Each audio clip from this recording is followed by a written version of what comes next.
Welcome to today's work session. We're going to have a Raleigh Parks Plan update today. Thank you. Thank you. Good morning, members of the council, Madam Mayor, City Manager, and Xiaoxin Baker with Raleigh Parks. Thank you for this opportunity to let us provide a progress report on the Park System Plan Update project. This image that you see here on the cover slide is the cover for the current report, which is also online if you have time or are interested in reading through it. And this plan was adopted back in 2014, and since then a lot has changed. There has been some dramatic global and national events going on, both environmentally and socially, and as we were approaching the 10-year mark, staff believes that it was a good time to recalibrate and reflect on the priorities of the community and align the parks plan with the current City of Raleigh plans and policies and practices. So this is a plan update. It's not a fully rewritten plan, and this update scope includes updating equity in the park system standards and park access level service standards, reporting out the 10-year progress since the 2024 plan, as well as developing another set of implementation action items. This also includes conducting a fee study and fee policy update, and that scope of work will be brought to council later this fall, just in time for preparing the FY26 budget planning. Engagement, front and center. Throughout this project, we started this project last summer, and over the past year, we have conducted numerous public participation opportunities. We had community workshops, pop-up events. We attended 15, I believe, pop-up events, online surveys, and social media newsletters, and we also left hard copies at the community centers. Meanwhile, we engaged staff, operations staff, including leadership staff, and also planning department staff to help us shape this system plan update. In addition, we worked with the Parks Board very closely. We had touch base with them 4 times, and in between each time, we conducted the engagement phases, and we give them a heads up and then report back our summaries and set the directions every step of the way. Based on the engagement feedback, what we have heard is that the vision that we had in the 2014 plan, bring people to parks and parks to people, that's still valid. We were confirming that, and with the guiding principles, there are 7 guiding principles in the current plan, and we have, again, based on the engagement feedback, we have refined the guiding principles, again, to reflect the recent community opportunities and community needs. For the implementation plan, the current system plan includes 8 subsystems with 25 goals, almost 100 objectives, and then over 300 action items, and 90% of which had been completed. But so it's time again to recalibrate and manage for the next 5 to 10 years. Again, vision for the new plan, bring people to parks and parks to people. And the guiding principles have been tweaked and clarified. Now we have 8 guiding principles, very similar to what we had before, but just with a slight addition and revision. The focus of this plan, in addition to the vision, confirmation, and guiding principles, we are revamping the framework. Instead of the compartmentalized 8 subsystems, we are shifting to health-focused lenses, and this is based on the research we have done as part of this plan, researching industry best practices nationwide and also other municipalities benchmarking. One of the agencies we worked with was, or still is, we're still collaborating with them as Trust for Public Land, and we actually obtained a technical assistance grant from them to work with us to update the framework and equity standards. So the proposed plan framework, we are looking at 4 lenses instead of the 8 compartmentalized subsystems. First, at the individual level, and then at the larger social and community level. And outside that, we're looking at the entire environment and cross-cutting it with organizational strategics.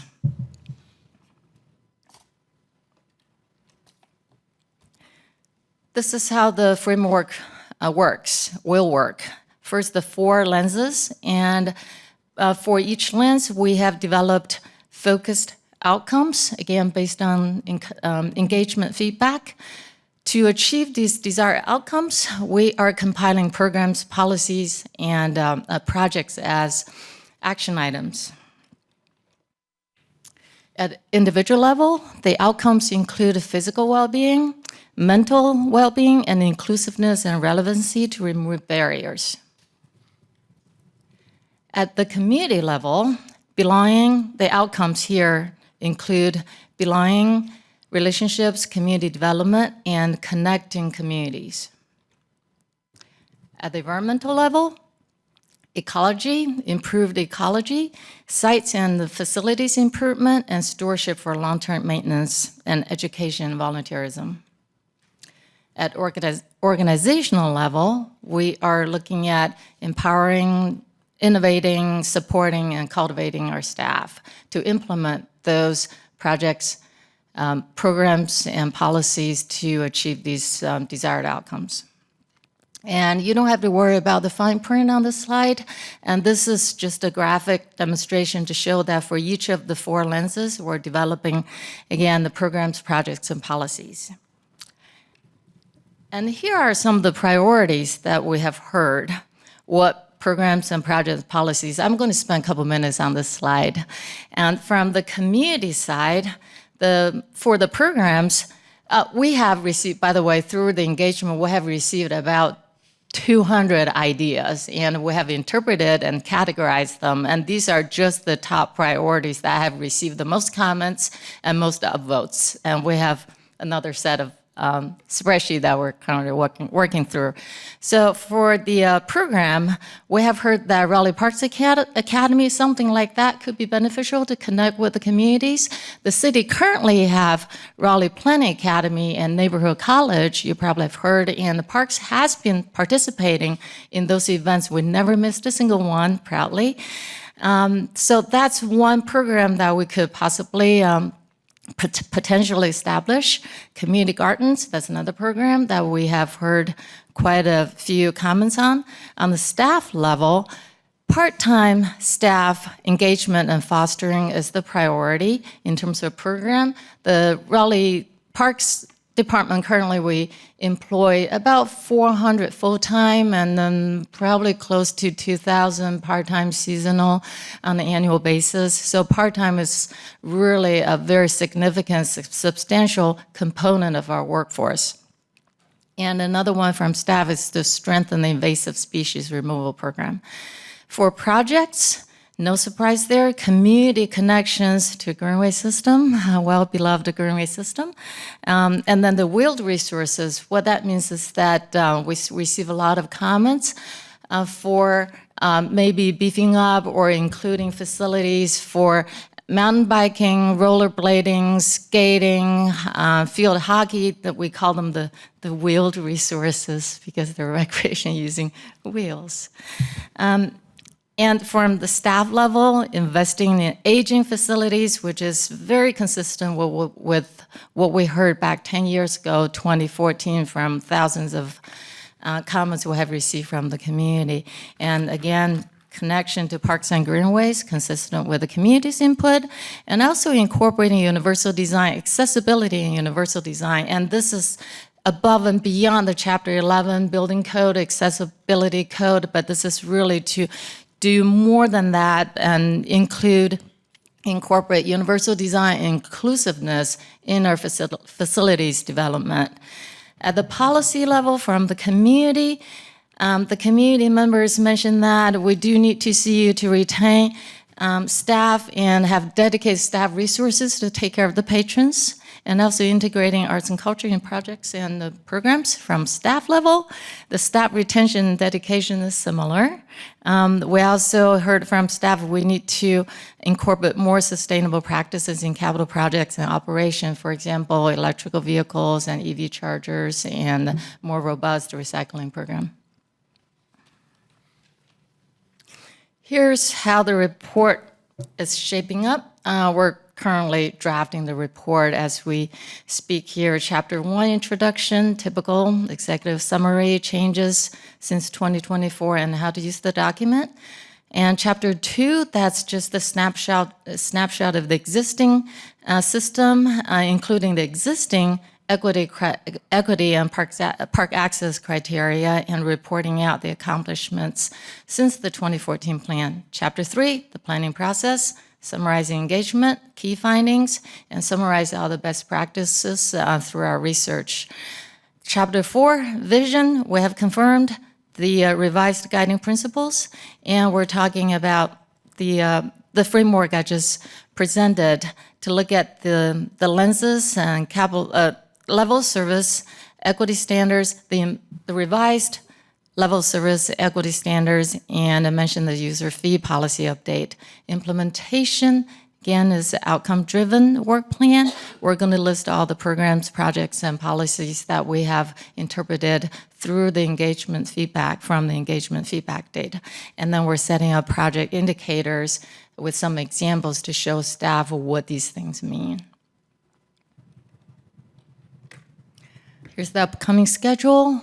As I mentioned earlier, we're currently drafting the draft plan, and once the plan draft report is available, we plan on having the Parks Board review. We're currently working with them on the format on how to review and also initiate a public comment period to put the draft plan out online for commenting. And then fall will be the final Parks Board presentation, and hopefully they will recommend to council for presentation and adoption. With that, I'd like to open for questions. Do we have any questions for team? Councilmember Harrison and then Pat. Yeah, thank you so much for this. It seems really very comprehensive. I'm curious about one particular, I guess, an idea I've heard from residents. For residents that want to help make improvements to our right-of-ways and green spaces that maybe are near their homes or neighborhoods. There's some interest I've heard, okay, I want to add some plantings here, or I'm concerned about, these trees not being maybe managed as much as they would like to manage them.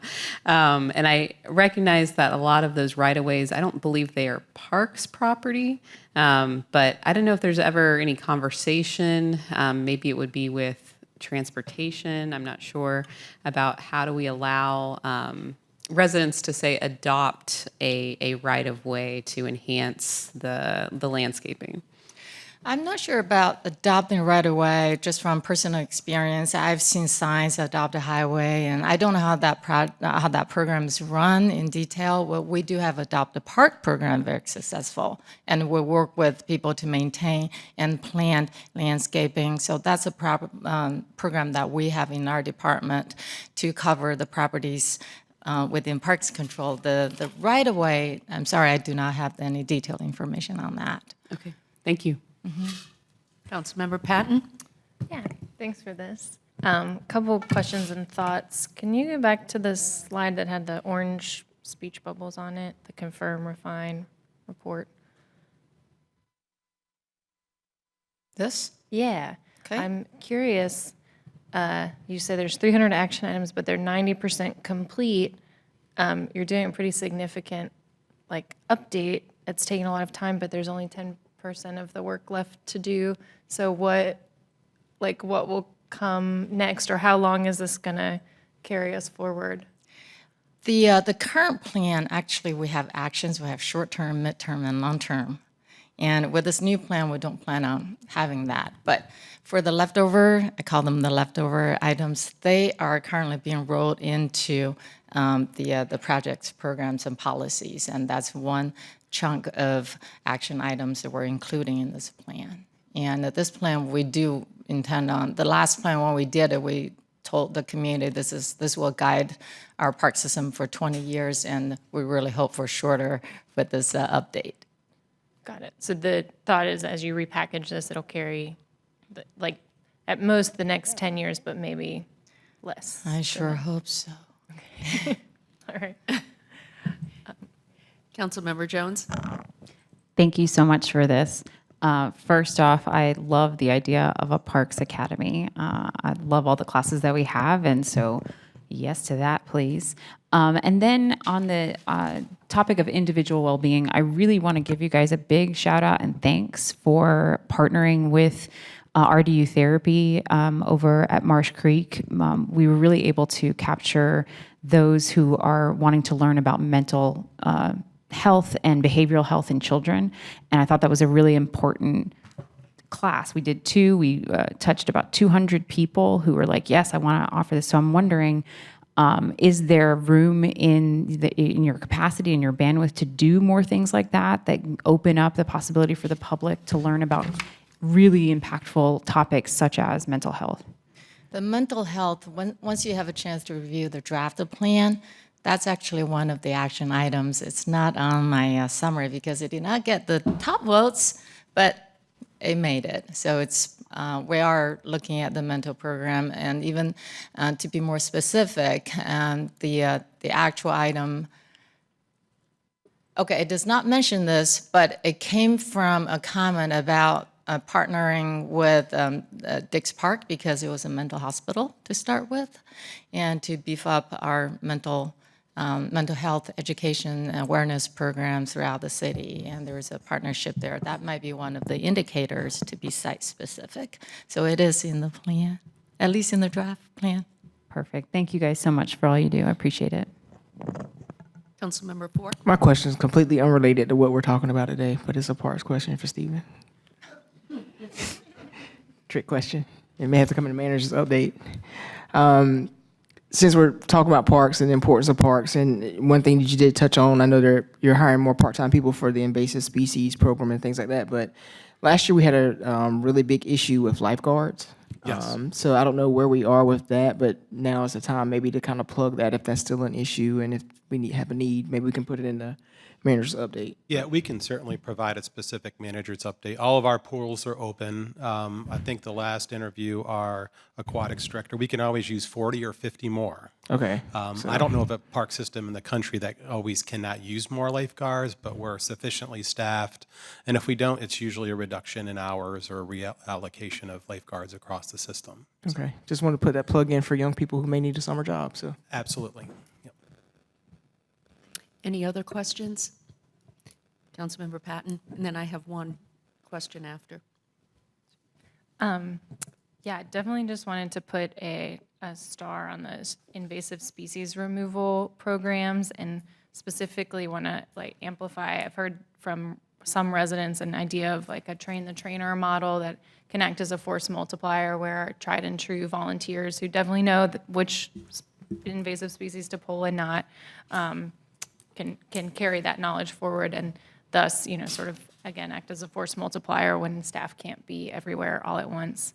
And then with respect to the topic of social cohesion, I would love to, I think there's a lot of areas of our city where people that are suburban sprawl, to call it what it is, where folks cannot access a green space without driving to it. But I do think some of those places have private open space, like HOA open lots and that type of thing. And I wonder if there's an opportunity to engage property owners to do small activations of those types of places, so that there are fewer park deserts across our city. So maybe there's an opportunity for exploration there. So that's all I got. Thanks. There are 2 items in the plan that are not on that priority slide. I think that's closely related to what you just brought up, Megan. One is partnership with the private developers and with the private residents to increase the usage of open space. Another one was to create, the actual comment was saying that to create pocket forests. for people to access to. And we're updating our level of service and accessing. And when I mentioned that we're updating our level of service experiences and equity data, we did, there used to be 4, and we added another one that's called the engaging with nature to add to the core experiences in addition to playgrounds and biking and walking and socializing. And there's another one, open play. So that it's reflected in several items in the plan, the draft plan. And I just want to let you know that once we have the draft plan available for the open comment, and we're going to blast it out again, and hopefully you'll have a chance to put in your comments as well. Councilmember Branch? Like all my counselors, definitely thank you for this work and things that you're doing. One of the things that I've always been big on, and I've talked to Stephen about this lately a lot, is just activity. We can build the best parks. They can be beautifully landscaped, but to me, parks are a place for people to come together, for our young people to come together, and sometimes reinforce skills and things that they learn at school or even at home in a positive way. So if there's some way where we can make sure we're tracking the usage rate of our parks, that way we can see, okay, if we have, 20-some parks and we notice 3 of them, there's very light usage, what programming or what activities may we need to change or modify so that we just don't have a beautiful building there with beautiful landscape that is collecting dust? Yeah, we currently do track for the registered programmed activities, and we have counters for greenway usage. What we do not track, Stephen, correct me if I'm wrong, we do not track the drop-in place. We have those basketball courts, for example, or tennis courts out there that the individual ones and that being used by drop-in, we do not track that. But we can certainly include a beefier tracking system as part of the progress indicators as part of this plan. And just to add to that, too, when you're talking about activities, we don't have to do it all. There are lots of nonprofits out there who will do the activity, and I think we need to look more at those partnerships. Otherwise, we're duplicating efforts. So that's one thing I would suggest. The other thing I just wanted to give a little, Octavia Rainey mentioned this last week, and I was really involved with the St. Monica's Teen Center. Chief Dolan did that. Octavia was involved myself. She had mentioned more teen centers. And when we talk about social isolation and mental health and whatnot, having more gathering places for teens, I think, is really important. And I would just like us to kind of look at those possibilities and look at demographics, too, in certain areas where potentially there could be teen centers located. That actually did come up as one of or several of the comments, and I don't remember if we rolled that out into some recreation programming or still standalone. I'm sorry, there's 200 some. I did go through all of them, trust me. I just can't remember, but I do remember teen program did come up. But thank you for your comment. Okay, thank you. So we discussed this that following day at management team, and what Stephen kind of elevated is that we have so many community centers that provide programming for it that can be geared towards teen and youth. So what we probably need to do is be a little bit more strategic and targeted in our communications and marketing so that people know, so that we're not building new facilities, we're just better maximizing the facilities that we have. Exactly. Yes.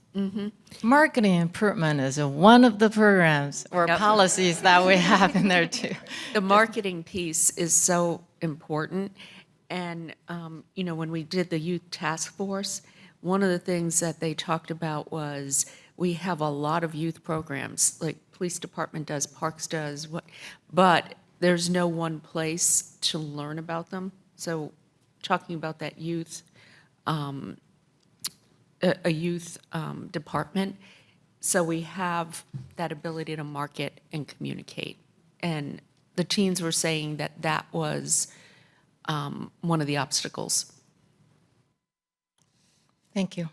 Okay. Councilmember Patton? Yeah, sorry, I should have packaged them all up. Forgive me. Just wanted to also, I'm sure you are, during as you're reviewing the fee study or gearing up to do it, making sure that summer camp fees are part of that. I use summer camps for childcare. I still have a kid about to spend more than my mortgage on summer camps this summer. It's a lot. But not Raleigh Parks camps. They are high-quality camps that are not as costly as, I don't know, private camps or market rate camps. But I think there's a happy medium. I think you can probably be charging more for the camps that you offer, and in that way also make them more competitive and perhaps attractive to families who are sort of looking first on the private market at Marbles and Schoolhouse of Wonder and all these other good camps too. So. Thank you for that comment. Our current fee policy, we are looking at cost recovery, but we're also looking at, again, find the sweet spot between cost recovery and serving the basic needs for the community. I'm a summer camp parent myself, so I know exactly what we're talking about, and the policy will come to you this fall. And we're wrapping that up. Okay, any other questions? All right, thank you so much for the presentation and for the great work you do. Our parks really have become elevated in importance. I think COVID really made people realize parks were our salvation. It was the place we went just to feel like people around you, and it brought back humanity and reduced that sense of isolation. So the work you do is really important to our community. Thank you. Thank you all. Okay. Now I'm going to make a motion to go into closed session. This is pursuant to GS 143-318-11. So moved. Can I have a second? Second. All in favor? Aye. Okay. Anyone opposed? Okay. Thank you. We will reconvene at 1 o'clock, but I will return after closed session to close that out. Thank you.